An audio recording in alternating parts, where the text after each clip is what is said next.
നമസ്കാരം. എൻ്റെ പേര് സാഹിദ്. ഞാൻ പാലച്ചോട്ടിലാണ് താമസിക്കുന്നത്. എൻ്റെ തൊഴിലെന്ന് പറഞ്ഞാൽ പക്ഷി വളർത്തും, ചെറിയ തോതിലുള്ള മത്സ്യകൃഷി, ഗപ്പി കൃഷി ചെയ്യുന്നുണ്ട്. അതുപോലെ തന്നെ ഭക്ഷണത്തിന് വേണ്ടിയിട്ട് നമ്മൾ വരാൽ കൃഷി ചെയ്യുന്നുണ്ട്. പിന്നെ ഒരു മുന്തിരിത്തോപ്പുണ്ട്. അങ്ങനെ നിരവധി കാര്യങ്ങളുണ്ട്.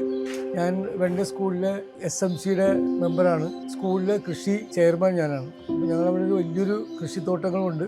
ബാലൻസ് വരുന്ന സമയങ്ങൾ മുഴുവൻ സോഷ്യൽ വർക്കാണ്. ഇപ്പോൾ നമ്മൾ കാണാൻ വേണ്ടി പോകുന്നത് എൻ്റെ ബേഡ്സിൻ്റെ ഫാമിലേക്കാണ്.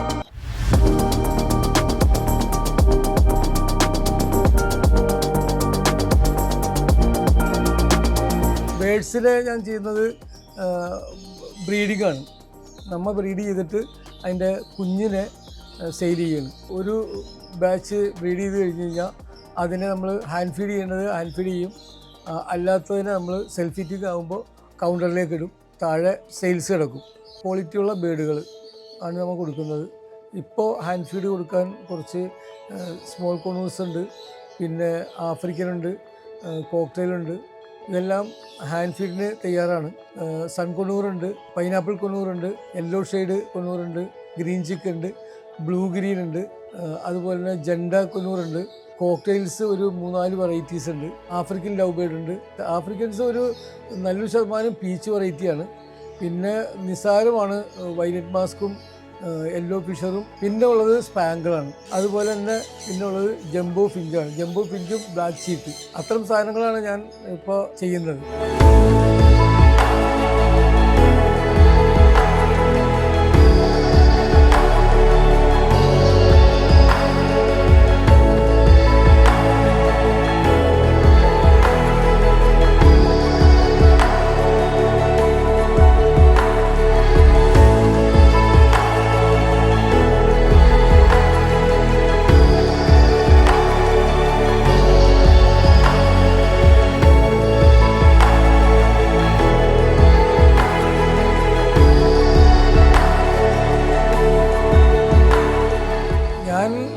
ചെറിയൊരു കർഷകനാണ്. കർഷക കുടുംബത്തിലുള്ളതാണ്. എൻ്റെ ഫാദറും കർഷകനായിരുന്നു. താറാവ് കൃഷിയായിരുന്നു ഫാദറിന്. താറാവുകാരൻ എന്ന് പറഞ്ഞാലേ അറിയുള്ളൂ. ആ ഒരു രൂപത്തിലാണ് നമ്മൾ കണ്ടു വളർന്നു വന്ന് തുടർന്ന് ഞാൻ അത് ഏറ്റെടുത്ത് ഞാൻ കുറേ ചെയ്ത് അവസാനം വസന്തം വന്ന് ഒരു നല്ലൊരു ശതമാനം താറാവുകൾ ചത്തു കഴിഞ്ഞതിന് ശേഷം ഞാൻ ഫിലിം ഫീൽഡിലേക്ക് പോയി. അത് ഒരു 10 വർഷം കഴിഞ്ഞതിന് ശേഷം ഞാൻ എറണാകുളം ബനാന അസോസിയേഷനിൽ അവിടെ ജോലി ചെയ്ത് അത് കഴിഞ്ഞതിന് ശേഷം പിന്നെ നമ്മൾ വീട്ടിൽ ആട്, പശു 40ഓളം ആടുണ്ടായിരുന്നു എനിക്ക്. പിന്നെ പശു വളർത്തലുണ്ടായിരുന്നു, എരുമ വളർത്ത്, പോത്ത് വളർത്ത്, കോഴി വളർത്ത്, പച്ചക്കറി കൃഷിയൊക്കെ ധാരാളം ചെയ്തിട്ടുണ്ട്. 1000 മൂട് ചേനകളൊക്കെ ഞാൻ നട്ട് വളർത്തിയിട്ടുള്ള ആളാണ് ഞാൻ. അപ്പോൾ ഇപ്പോൾ ആരോഗ്യ പ്രശ്നങ്ങളുള്ളതിൻ്റെ ഒരു കൂലി നമുക്ക് മുതലാകാത്ത ഒരു അവസ്ഥ വന്നപ്പോഴത്തേക്കും ഞാൻ അതൊക്കെ സ്റ്റോപ്പ് ചെയ്ത് ഇപ്പോൾ ബേഡ്സും മീനും മാത്രമേ ഉള്ളൂ. എൻ്റെ ജീവിതത്തിൽ ഏറ്റവും സക്സസ് ആയത് ബേഡ് വളർത്തലിലാണ്.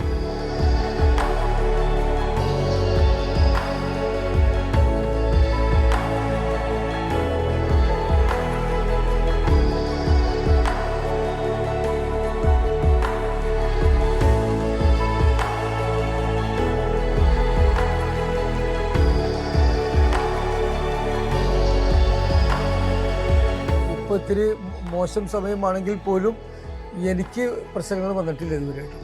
അത് ദൈവാനുഗ്രഹിച്ച ആ ഒരു പ്രയാസം അനുഭവിച്ചിട്ടില്ല.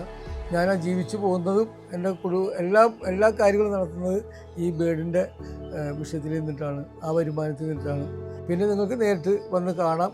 കണ്ട് തൃപ്തിയായി കഴിഞ്ഞാൽ മാത്രം എടുത്താൽ മതി. ഇല്ല, വന്ന ആൾക്ക് വന്നാൽ നമ്മൾ എൻ്റെ കാര്യങ്ങളെല്ലാം പറഞ്ഞ് മനസ്സിലാക്കി കൊടുക്കും, അതിൻ്റെ രീതികൾ മനസ്സിലാക്കി കൊടുക്കും.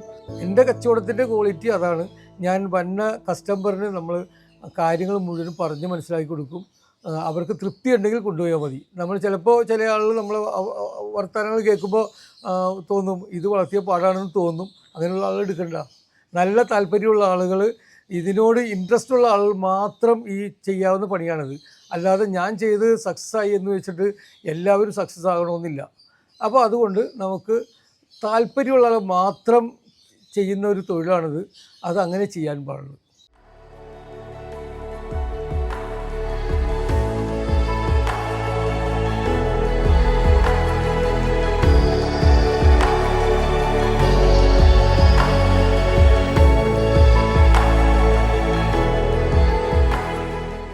വീടിൻ്റെ മേളിൽ ഫുള്ളായിട്ട് മുന്തിരിയാണ്. മുന്തിരി വ്യാപകമായിട്ട് ചെയ്തിട്ടുണ്ടായിരുന്നു. 4 4 തയ്യേ നട്ടിട്ടുള്ളൂ. പക്ഷേ ഞങ്ങൾക്കൊരു 25 കിലോത്തിന് മേളിൽ നമുക്ക് വിളവ് കിട്ടിയിട്ടുണ്ട്. ഇപ്പോൾ സോളാർ വെച്ചപ്പോൾ നമ്മൾ കുറേ അധികം കട്ട് ചെയ്ത് കളഞ്ഞു. പിന്നെ അത് ശരിക്ക് ഉപയോഗത്തിൽ വരണമെന്ന് വെച്ചാൽ നമ്മളൊരു അച്ചാറുണ്ടാക്കി അതല്ലെങ്കിൽ കറിയിൽ ഇടേ ഇതൊക്കെ ചെയ്യണം. കാരണം നമ്മൾ പഴുക്കാൻ നമ്മൾ നിൽക്കാറില്ല. കാരണം പഴുത്ത് കിട്ടില്ല. ഒരു കൊലയിൽ ചിലപ്പോൾ 2 പഴുക്കും. ആ 2 പഴുത്താൽ അത് ചിലപ്പോൾ കിളികൾ തിന്നും, അല്ലെങ്കിൽ ഞങ്ങൾക്ക് കിട്ടും. മിക്കവാറും കിളികളാണ് ഇത് കൊണ്ടുപോകുന്നത്. അപ്പോൾ നമുക്കത് പഴുത്ത് കിട്ടണമെന്നുണ്ടെങ്കിൽ അതിന് രാസവളങ്ങളും അതിൻ്റെ കെമിക്കലും വിഷം ചെയ്താൽ മാത്രമേ അത് പഴുത്ത് കിട്ടുള്ളൂ. അപ്പോൾ അത് നമ്മൾ ചെയ്യാൻ ആഗ്രഹിക്കുന്നില്ല. അതുകൊണ്ട് പരമാവധി അതെടുത്ത് നമ്മൾ അച്ചാറിടും. പിന്നെ പരിസരത്ത് ആർക്കെങ്കിലും അങ്ങനെ ആവശ്യമുണ്ടെങ്കിൽ അവർക്ക് കൊടുക്കും ഫ്രീ ആയിട്ട്. അത് നമ്മൾ പൈസ ഒന്നും ഉദ്ദേശിച്ചല്ല.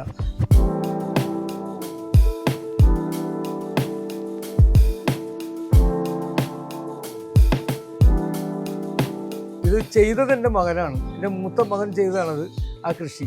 ഒന്നാമത്തെ കാര്യം നമുക്ക് തണുപ്പ് കിട്ടാൻ വേണ്ടിയിട്ടാണ്.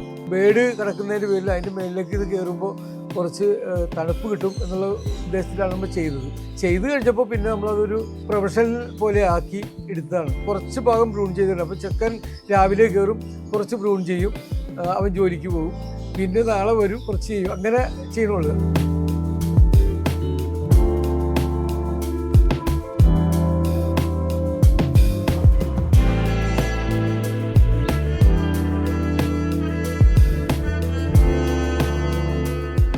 മത്സ്യകൃഷി എന്ന് പറഞ്ഞാൽ ഒരു ഹോബിക്ക് വേണ്ടി ചെയ്തതാണ്.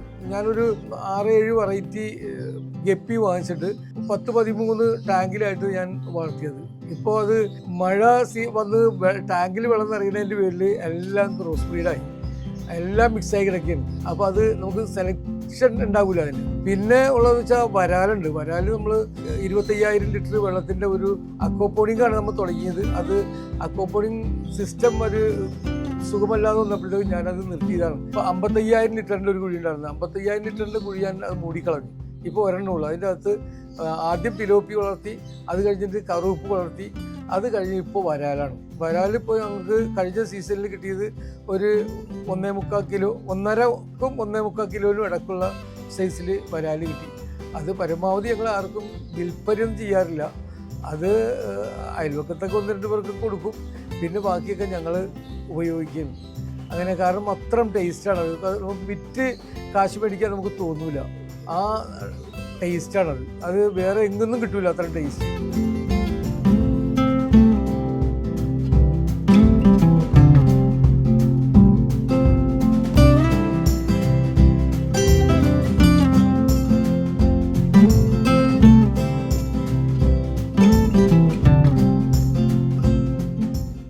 അപ്പോൾ നമ്മുടെ വെണ്ണൂർ സ്കൂളിലെ പച്ചക്കറി കൃഷി അത് കേരളത്തിലൊരു മാതൃകയായിട്ട് വന്ന കൃഷിയാണത്. അത് നമ്മളിപ്പോൾ നട്ടിട്ട് ഒരു 15 ദിവസമായിട്ടുള്ളൂ. 28 ദിവസം കഴിയുമ്പോഴാണ് സാധാരണ നമ്മൾ വിളവെടുക്കുന്നത്. ആ വിളവെടുക്കുന്നത് ഇത്തിരി ലേറ്റായി. കാരണം നല്ല മഴ, നട്ടതിൻ്റെ പിറ്റേ ദിവസം മുതൽ നല്ലൊരു മഴയായിരുന്നു. ആ മഴ കൊണ്ടിട്ട് അത് സ്വല്പം മുരടിച്ചു പോയതിൻ്റെ കൊണ്ട് 28-ാം ദിവസം നമ്മുടെ ആ രീതി അനുസരിച്ച് വിളവ് നമുക്ക് കിട്ടില്ല. അപ്പോൾ ഒരു 35 ദിവസം ആകുമ്പോഴേ വിളവ് കിട്ടാൻ സാധ്യതയുള്ളൂ. നമ്മൾ വെണ്ണൂർ സ്കൂൾ LP സ്കൂളിലെ വിളവെടുപ്പ് നമ്മൾ സ്കൂളിൽ നല്ലൊരു ഉത്സവമായിട്ട് തന്നെയാണ് നമ്മൾ അത് കൊണ്ടുപോകുന്നത്. എല്ലാ സീസണിലും അങ്ങനെ തന്നെയാണ് നമ്മൾ ചെയ്തുകൊണ്ടിരിക്കുന്നത്. അപ്പോൾ ഈ പ്രാവശ്യത്തെ വിളവെടുപ്പ് നമ്മുടെ മൈഫിൻ TV കൂടി നമുക്ക് കാണാൻ പറ്റും. അതെല്ലാവരും അത് കാണുക, അതിനെ സപ്പോർട്ട് ചെയ്യുക.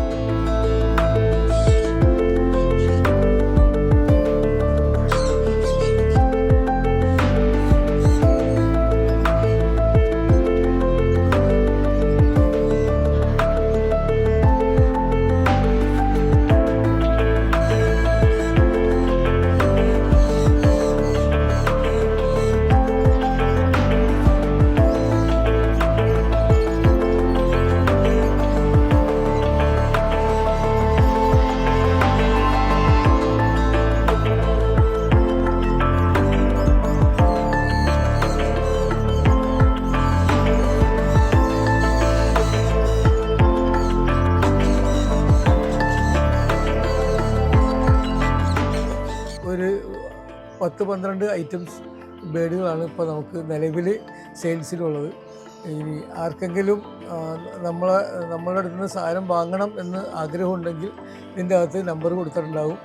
ആ നമ്പറിൽ കോൺടാക്റ്റ് ചെയ്യുക.